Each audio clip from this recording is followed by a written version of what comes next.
নমস্কার, 7 hour news নেটওয়ার্কে আপনাদের স্বাগত। তারিখটা ছিল 2024-এর 9 মার্চ। বনগাঁর কোরার বাগান এলাকায় নিজের বাড়ির সামনেই খুন হয়েছিল তৃণমূলের ছাত্র নেতা হিমাংশু বৈরাগী ওরফে হিমু।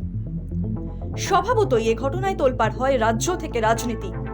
এখনো কলকাতা হাইকোর্টে এই খুনের ঘটনা নিয়ে মামলা চললেও সেই হত্যাকাণ্ডের বিচারের আশায় দিন গুনছে বৈরাগী পরিবার।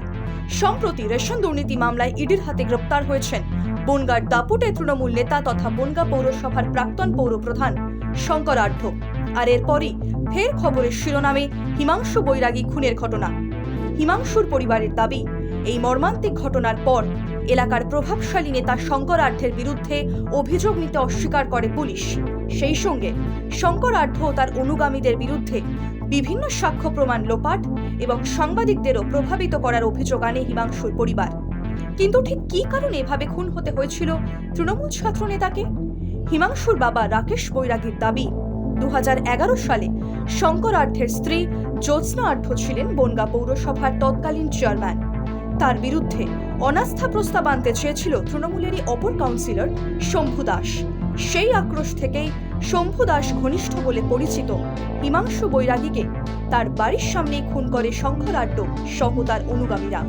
পরবর্তীতে হিমাংশুর পরিবার প্রাক্তন পৌরপ্রধান শঙ্কর আঢ্য, কাউন্সিলর অভিজিৎ কাপুরিয়া সহ 5 জনের বিরুদ্ধে ব্যাংকশাল কোর্টে মামলা দায়ের করার পর থেকেই তাদের কাছে আসতে থাকে নানান হুমকি। তাই হিমাংশু খুনের 1 দশক পর বনগাঁর প্রভাবশালী নেতা শঙ্কর আঢ্যর গ্রেপ্তারির খবরে খানিক স্বস্তির নিঃশ্বাস ফেলেছেন নিহত ছাত্রনেতার ঠাকুমা বীরাপানি বৈরাগী। বনগাঁর এই দাপুটে তৃণমূল নেতার কঠোর শাস্তির দাবি জানিয়ে কি বললেন হিমাংশুর ঠাকুমা, শোনাবো আপনাদের। শঙ্কর আঢ্য মেন, আর এই যে যারা ছিল টুবাই বুর হ্যাঁ, সেটা খবরে দেখলাম, সেই খবরে দেখলাম। এখন মানে দুর্নীতি তো করেছেই, ও যে কত দুর্নীতি করেছে তার ইয়ত্তা নেই। নাতির মৃত্যুর সুবিচার না পেল, এখন এই মুহূর্তে যেই অর্থাৎ যে গ্রেপ্তার, সেটা কি মানসিক শান্তি পাচ্ছেন?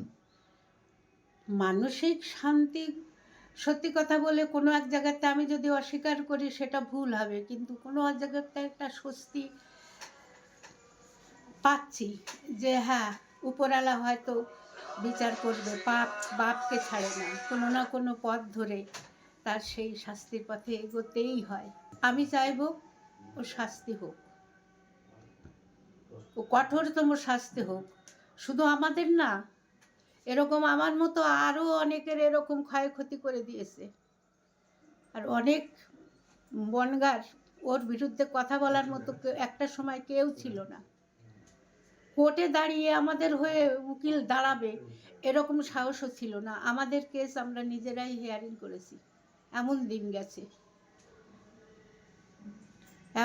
গেছে সাংবাদিকরা আমাদের সঙ্গে কোনো কথা বলতে গেলে এখানে একরকম বলেছে, বাইরে গিয়ে অন্যরকম, তার হেফাজতে চলে গিয়েছে।